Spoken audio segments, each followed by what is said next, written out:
How to log into DirectAdmin. You can log into DirectAdmin using server IP address and port number, such as https:// IP address :2222.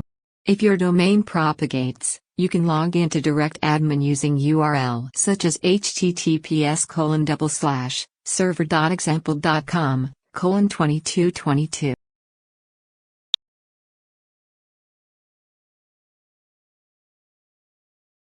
Here server.example.com is your server hostname and 2222 is the port number.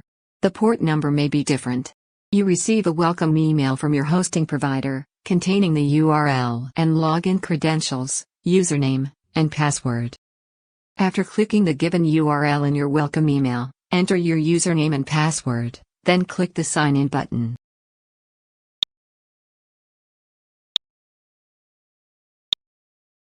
Whether you are admin, reseller, or user, DirectAdmin offers 3 access levels.